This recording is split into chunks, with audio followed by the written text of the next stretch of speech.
Bienvenidos amigos de nuevo con nuestra serie La Jornada de Fe. Hoy el título de nuestro tema se titula Luchando por el oprimido.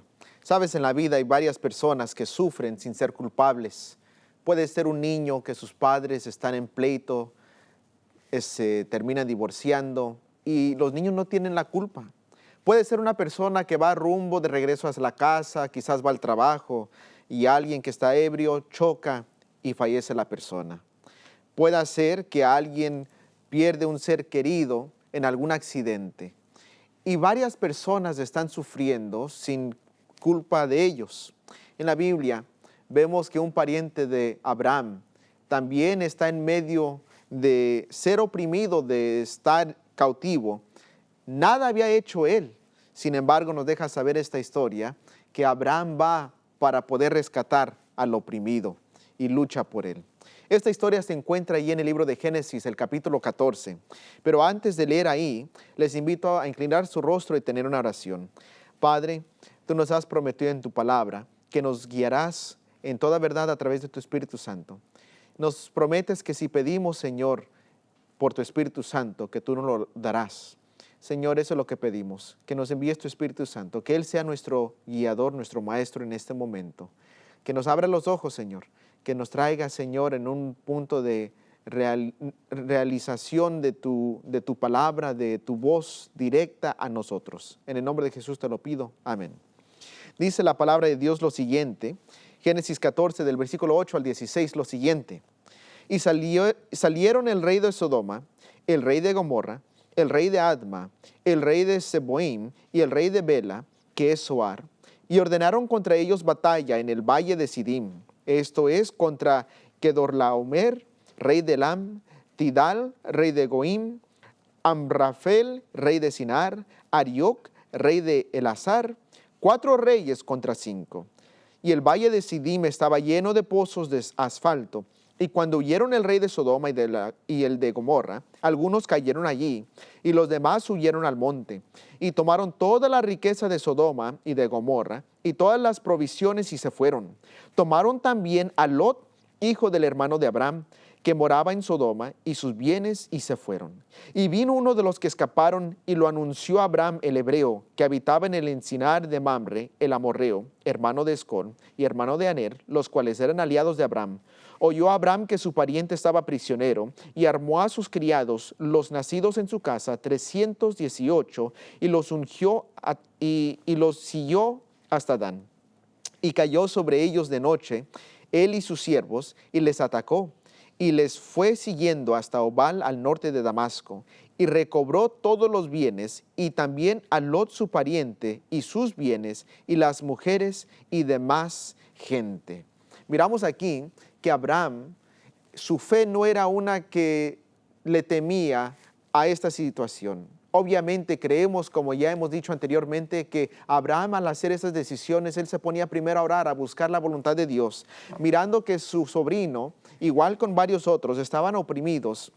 Él no tenía culpa, simplemente él era un habitante allí. Pero Abraham se pone a ir a rescatar a aquellos oprimidos. Nota lo que nos dice este libro que hemos citado anteriormente, Patriarcas y Profetas, en la página 129 sobre este relato. El adorador de Jehová no solo había prestado un gran servicio al país, sino que también se había revelado hombre de valor. Se vio que la justicia no es cobarde y que la religión de Abraham le daba valor para mantener el derecho y defender a los oprimidos. Vemos aquí que Abraham luchaba por los oprimidos. ¿Saben? Nosotros como creyentes se nos amonesta también luchar por los oprimidos. Anteriormente leímos allí en Mateo capítulo 25, cómo es que cuando Cristo regrese, Él divide a todos los habitantes y Él menciona, lo que hiciste a uno de estos pequeños es como si me lo hiciste a mí mismo. Sabes, hoy en día hay personas que sufren, pero ellos no tienen la culpa. Hay viudas, hay hombres que no tienen su esposa, quizás fallecieron. Hay niños huérfanos. Hay hijos que no tienen papá, solamente mamá, o no tienen mamá y solamente el papá. Y la Biblia nos amonesta a nosotros que nuestra fe, nuestra religión debe ser una, que nosotros vamos y ayudamos a estas personas oprimidas, personas que por X razón les fue mal en la vida. Quizás perdieron su trabajo, quizás ellos cayeron en algún error en la vida y ellos necesitan la ayuda de alguien más. La fe de Abraham es una que nos enseña de luchar por el oprimido. Pero queremos mantener algo claro. Abraham no fue con el objetivo de poder conseguir ganancias en rescatar a estas personas. Nos sigue diciendo Génesis 14, del 21 al 24, lo siguiente.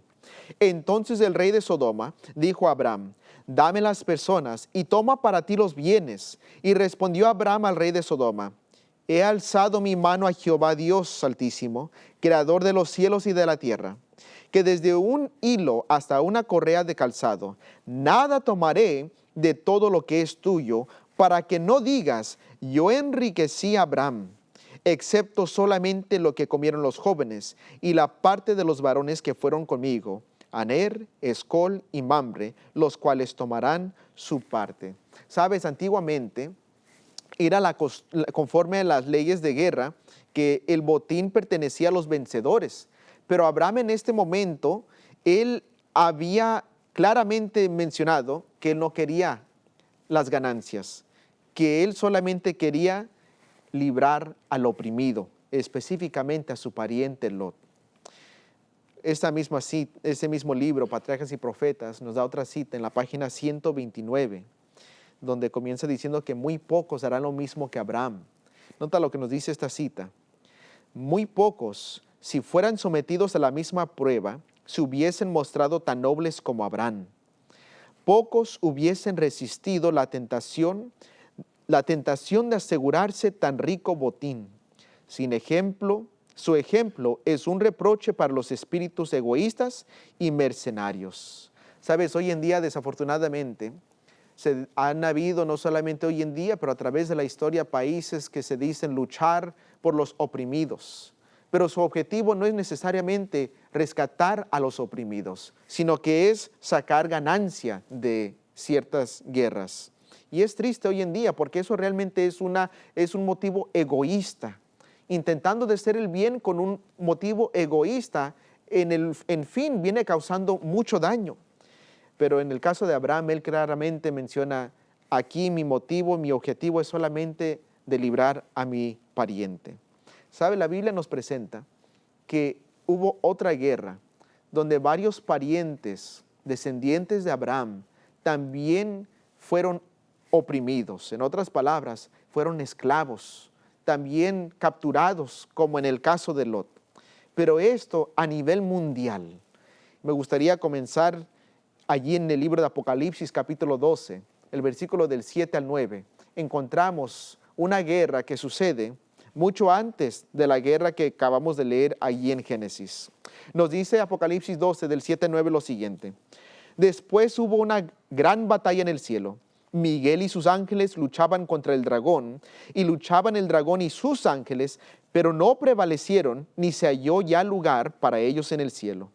Y fue lanzado fuera el gran dragón, la serpiente antigua, que se llama Diablo y Satanás, el cual engaña al mundo entero.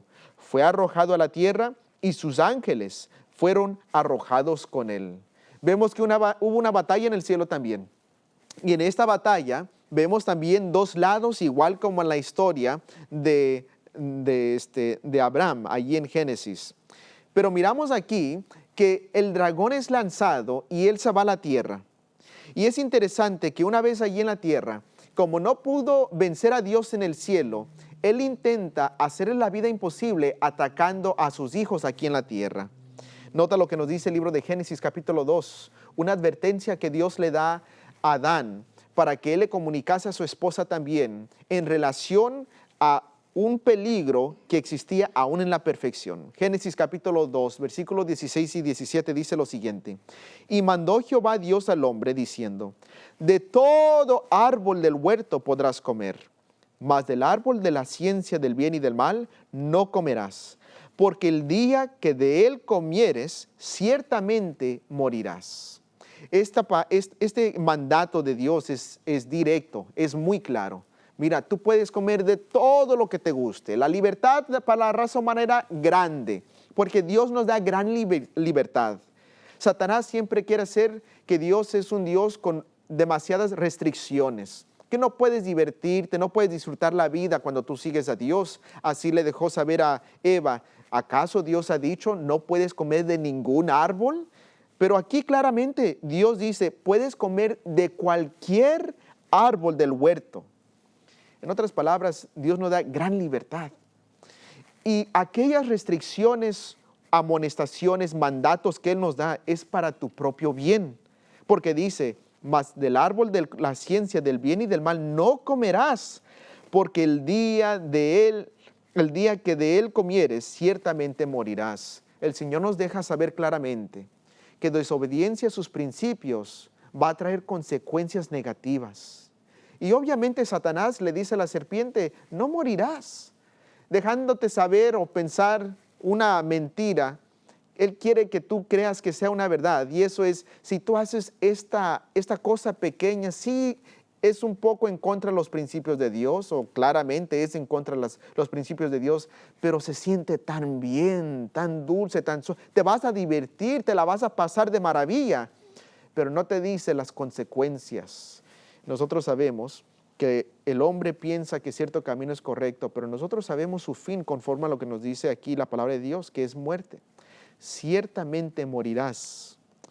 Sabemos que después del discurso que tiene Eva con la serpiente, las cosas cambian. Cuando anteriormente Eva miraba a ese huerto como malo, como algo de peligro, porque iba a traer la muerte, cambia su perspectiva después de hablar con la serpiente. Cree que Dios está mintiendo, que es restrictivo, que realmente no van a haber consecuencias. Y en Génesis 3:6 nos dice lo siguiente: y vio la mujer que el árbol era bueno para comer, que era agradable a los ojos, y árbol codiciable para alcanzar la sabiduría, y tomó de su fruto y comió, y dio también a su marido, el cual comió así como ella. Interesante que en un día Satanás convierte a todo el mundo que se vengan a su lado. Lo que ellos no sabían es que al hacer esto, al desobedecer a Dios y obedecer a Satanás, ellos estaban no solamente aliando con Satanás, ellos estaban también haciéndose esclavos de Satanás. Romanos 6:16 nos muestra un principio en relación a esto. Romanos 6:16 dice lo siguiente: ¿no sabéis que si os sometéis a alguien como esclavos para obedecerle, sois esclavos de aquel a quien obedecéis, sea del pecado para muerte o sea de la obediencia para justicia? El momento que Adán y Eva eligieron obedecer o desobedecer a Dios y obedecer a Satanás, en ese momento ellos se convirtieron en esclavos, cuando anteriormente ellos reinaban sobre la tierra. Cuando eran libres, ahora ellos eran oprimidos. Cuando querían ir a cierto lugar, ellos ya no tenían esa libertad. Un esclavo no tiene la libertad de escoger por sí mismo, aunque quiera disfrutar de la vida, ir a cierto lugar, hacer cierta cosa. Si no le da el permiso su maestro, no puede. En otras palabras, son esclavos. El momento que Adán y Eva pecó, la naturaleza de ellos cambió inmediatamente. Cuando antes reflejaban la imagen de Dios, ahora esa imagen de Dios fue cambiada y transformada a algo diferente. Romanos capítulo 7, versículo 14 y 15 nos muestra un poco sobre el cambio en la naturaleza de Adán y Eva. Dice lo siguiente, Romanos 7, 14 y 15: porque sabemos que la ley es espiritual, mas yo soy carnal, vendido al pecado, porque lo que hago no lo entiendo, pues no hago lo que quiero, sino lo que aborrezco, eso hago. La naturaleza de Adán y Eva cambió de esta manera. Ellos querían volver a hacer lo bueno y lo justo, acercarse a Dios, pero lo contrario sucedía, la desobediencia. Yo creo que en tu experiencia quizás tú has experimentado lo mismo, que se te hace un poco más fácil desobedecer a Dios a obedecerle. Y esto fue parte del cambio en la naturaleza humana. Pero la historia no termina ahí, porque Dios sí les da un poco de esperanza. Les dice allí, en Génesis 13:15, una esperanza en la que ellos pueden ver hacia el futuro de que pueden ser libres. Génesis 3:15 dice lo siguiente: y pondré enemistad entre ti y la mujer, entre tu simiente y la simiente suya. Esta te herirá en la cabeza y tú le herirás en el calcañar. A través de la descendencia de la mujer, Dios iba a enviar a alguien que iba a destruir a Satanás para poder librar a la raza humana. Y esa era una grande esperanza para la raza humana, porque a este momento ellos sentían que estaban completamente abandonados y separados de Dios. Nos dice la Biblia en Génesis 3:21 que Dios hace algo antes de sacar a Adán y Eva del jardín del Edén. Antes de sacarlos del jardín del Edén, Dios hace algo que cada padre hace cuando su hijo quiere ir al frío. Y eso es, lo cubre primero. Sabiendo que están saliendo del calor del amor de su presencia hacia el mundo. Dice la Biblia en Génesis 3:21 lo siguiente: y Jehová Dios hizo al hombre y a su mujer túnicas de pieles y los vistió. ¿Qué es lo que hace Dios? Los cubre con túnicas de pieles. Obviamente la piel viene de los animales. En otras palabras, ese momento, ese día tuvo que haber muerte. Tú recuerdas lo que el Señor le había dicho a Adán: el día que comieres de ese huerto, ciertamente morirás. ¿Murió Adán y Eva ese día que comieron del huerto? No murieron. ¿Hubo muerte ese día? Sí hubo muerte, pero no fue la muerte de Adán y Eva. Entonces, ¿de quién? Ve conmigo al libro de Apocalipsis, capítulo 3 y el versículo 8. Y aquí vemos quién realmente murió, porque aunque no fueron Adán y Eva, pero alguien murió ese día. Dice Apocalipsis 13:8.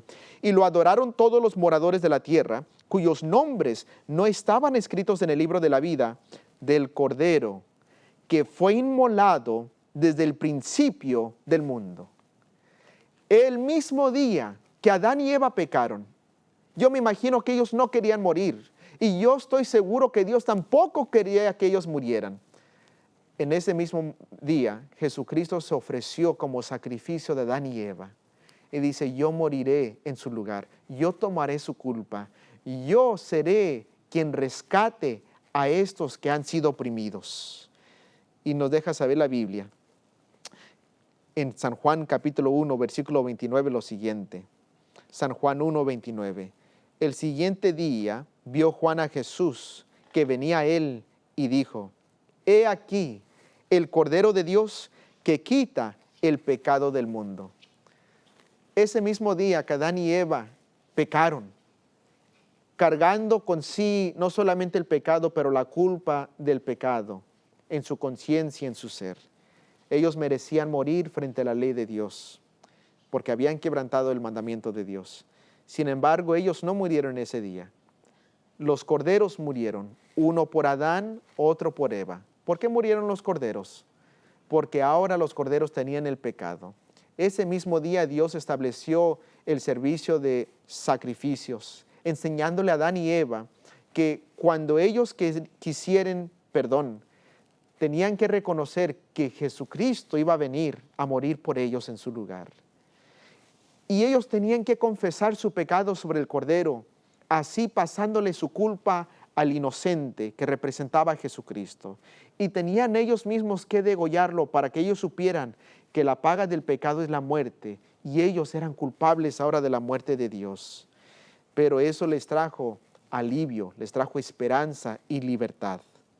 Mira, me gustaría ver un poco más sobre la misión de Jesucristo una vez que Él vino aquí en la tierra. Porque como vemos aquí, Él vino para rescatarnos.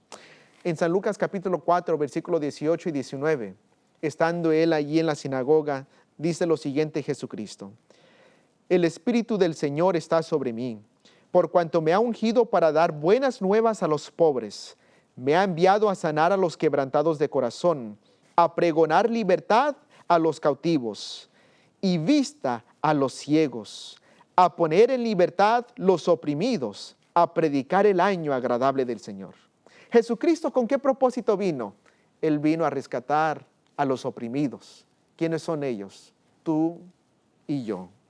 Nos dice en el libro de Hechos capítulo 10, versículo 37 al 38 lo siguiente: vosotros sabéis lo que se divulgó por toda Judea, comenzando desde Galilea, después del bautismo que predicó Juan, cómo Dios ungió con el Espíritu Santo y con poder a Jesús de Nazaret, y cómo éste anduvo haciendo bienes y sanando a todos los oprimidos por el diablo, porque Dios estaba con él. Habíamos comenzado nuestro tema hoy notando que hubo una guerra de la cual Abraham no era parte de ella, pero su pariente, su sobrino, se lo llevaron cautivo. Y él fue a librar a su sobrino que era oprimido. Sabes, Jesucristo mismo, cuando Él te ve a ti y Él ve a la raza humana, Él nos ve a nosotros oprimidos. Y con ese fin Él vino para librar, para luchar por el oprimido. Porque nosotros sabemos que nuestra lucha es una lucha espiritual. Y Satanás hace todo lo posible para hacer de tu vida algo imposible, para hacer que tú te pierdas eternamente. Pero mira, quiero compartir algo contigo. Hebreos capítulo 2 nos dice algo interesante. Nos deja saber que Jesucristo, Él no solamente te ve como un oprimido, Él te ve como un pariente también. Y en este caso, Abraham ya no puede rescatar a sus descendientes, pero alguien sí puede. Hebreos capítulo 2 del 14 al 16 dice, así que, por cuanto los hijos participaron de carne y sangre, Él también participó de lo mismo, para destruir por medio de la muerte al que tenía el imperio de la muerte, esto es, al diablo, y librar a todos los que por el temor de la muerte estaban durante toda la vida sujetos a servidumbre, porque ciertamente no socorrió a los ángeles, sino que socorrió a la descendencia de Abraham.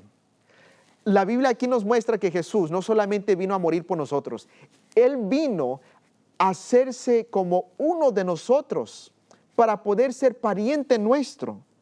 Nos agrega la Biblia cómo hizo esto Jesucristo en el libro de Filipenses capítulo 2 del 5 al 7. Nos dice la Biblia lo siguiente. Haya pues en vosotros este sentir que hubo también en Cristo Jesús, el cual siendo en forma de Dios, no se estimó el ser igual a Dios como cosa a que aferrarse, sino que se despojó a sí mismo, tomando forma de siervo, hecho semejante a los hombres. Jesús vino a ser tu pariente, a ser uno como nosotros. Recuerdo cuando era pequeño, estaba yo, más pequeño, realmente era un joven, estaba tomando clases en una escuela cristiana.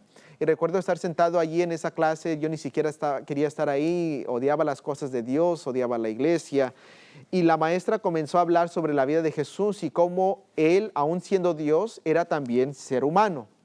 Pero dice, pero la ventaja que tenía Jesús es que siendo Dios, Él obedeció como Dios, así es que Él tenía acceso a todo el poder y por eso Él vivió una vida perfecta.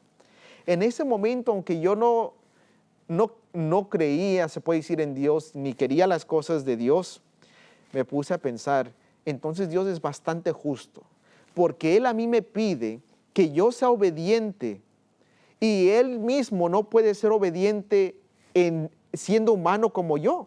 Él tuvo que usar sus poderes divinos. Pero sabes, este pasaje nos muestra algo, que Jesucristo hizo una decisión interesante al ser humano. Él eligió no usar sus poderes divinos, aunque Él tenía acceso a ellos. Y es por esto que cuando vino aquí a la tierra, para ser pariente nuestro, vivir como nosotros, pero aún sin pecado, ahorita leeremos un poco, vamos a leer sobre eso, Jesucristo fue tentado para usar poderes divinos. Estando Él allí en el desierto, Satanás le dice que si era hijo de Dios, que convirtiera estas piedras en pan. Nosotros no tenemos ese tipo de tentación porque no tenemos esa habilidad, pero Jesús sí. Estando Jesucristo en la cruz, le decían, si realmente eres el Hijo de Dios, sálvate y desciende de la cruz. Nosotros no podemos ser tentados de esa manera porque somos humanos, pero Él siendo Dios sí fue tentado. Sin embargo, Él se mantuvo para hacerse completamente humano como nosotros en su obediencia. Nos dice Hebreos capítulo 2, versículo 11. Porque el que santifica y los que son santificados de uno son todos, por lo cual no se avergüenza de llamarlos hermanos. Sabes, quizás tú tengas un poco de vergüenza de Jesús, pero Él que te conoce plenamente como eres, Él no se avergüenza de ti. ¿Por qué fue que Jesucristo tuvo que vivir una vida como ser humano? ¿Por qué no dar su vida inmediatamente en cuanto Él nació, siendo que intentaron de matarlo de bebé? La Biblia nos deja saber que los corderos y los sacrificios que se ofrecían tenían que ser sin mancha. No de nacimiento, pero ya una vez maduros tenían que ser sin mancha. Nos dice la Biblia en Hebreos capítulo 4, 15 y 16, cómo fue que Jesucristo pudo cumplir esta parte. Porque no tenemos un sumo sacerdote que no pueda compadecerse de nuestras debilidades, sino uno que fue tentado en todo según nuestra semejanza, pero sin pecado. Acerquémonos pues confiadamente al trono de gracia para alcanzar misericordia y hallar gracia para el oportuno socorro. Jesús venció y nos libró porque Él obedeció donde nosotros fallamos en obedecer. Jesucristo oraba a su Padre, dependía de Él. Cuando le gritaban a Jesucristo, bájate de esa cruz, Él solamente podía depender del poder de su Padre. Cuando Él pasaba tiempos difíciles, Él iba y lloraba a su Padre en oración. Pero mira, quisiera compartir este otro pasaje contigo en Romanos capítulo 5, versículo 10. ¿Por qué más tuvo Jesucristo que tener esta vida? Nos dice lo siguiente, Romanos 5, 10. Porque si siendo enemigos fuimos reconciliados con Dios por la muerte de su Hijo, mucho más, estando reconciliados, seremos salvos por su vida. Era esencial que Jesucristo viviese una vida larga, bueno, más bien una vida de unos 30 años, una vida para que pudiese mostrar, sí puedo, y si yo puedo, yo te he dado el poder, y también una vez viviendo en ti, te doy la victoria a ti. Mira, este sacrificio del cordero es algo interesante.